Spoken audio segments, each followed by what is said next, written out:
Hey everybody, it's Jeff here for CS160. I'm going to show you how to install and give very basic demo of how to use Pycharm, which is the application that we're going to use, the development environment that we're going to use. Well, you don't have to use for CS160. It is one of the development environments you can use. You can see I already have it installed right here, but let me show you where and how to get to there. So I just Googled Pycharm. It'll take you, the top one is jetbrains.com Pycharm, which is this is where the right place is to go. And you click on Community Edition, okay? And you can look at the comparison here, right, between Community and Professional. For this class, the Community Edition is going to work for us. So we're going to visit the Community Edition page. Okay, now notice that it's a little bit tricky because it takes us to the it's basically the download for both. And when we click on that, you know, you're going to, if you don't really pay attention, you're going to download the professional one and then you're going to be on your 30-day trial. Okay, so we got to scroll down here to the Community Edition and then we'll click download there and you'll get your download. Your install, I did all the defaults. There was one default I changed around association, but that's up to you. You'll run the install, and then if you select the option to get a desktop icon, you'll get a desktop icon. Okay, so far so good. And so I'm going to double click on this guy.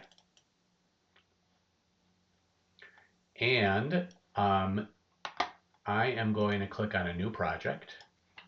I'm going to call it CS160 Sandbox. And this is my location, right, on my home computer here.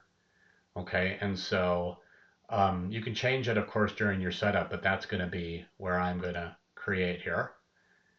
So take some moment here to get us going. Okay, I'm going to close that Defender warning. Okay, so when you bring up a new project from scratch, it's going to have all this stuff here. Okay, and you don't really need to worry about it. You can learn and develop all this stuff, and it's kind of cool to get into detail here, but you don't really need to know about it. Before I do some coding for my project, I want to show you the console, which is this icon here on the bottom left. When you click on it, it brings up a window here called the Python console. And inside, you can type Python commands.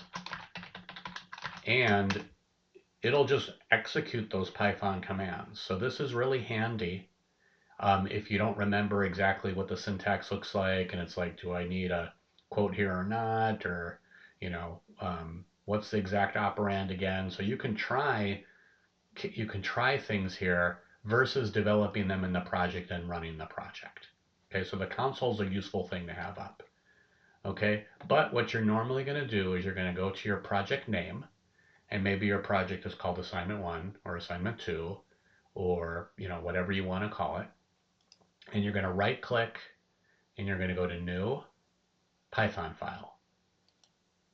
And then you can call that, maybe you'll call it assignment 2, for example. I'm just going to call mine main. Okay, so now I have an empty program here and I can start typing.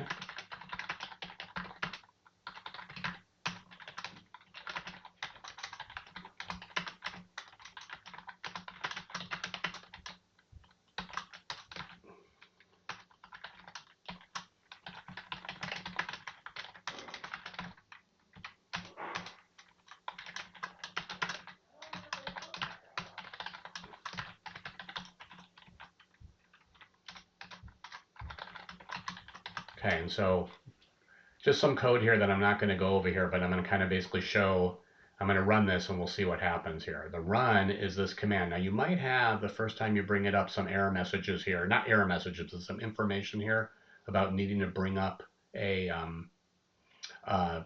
configure your Python install. Just follow those processes. You may need to install a version of Python on your computer.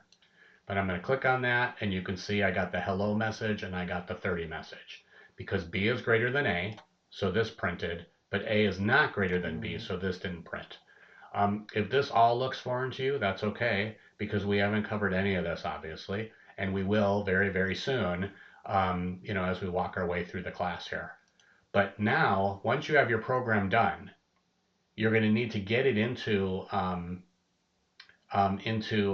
D to L. And the best way to do that is from here.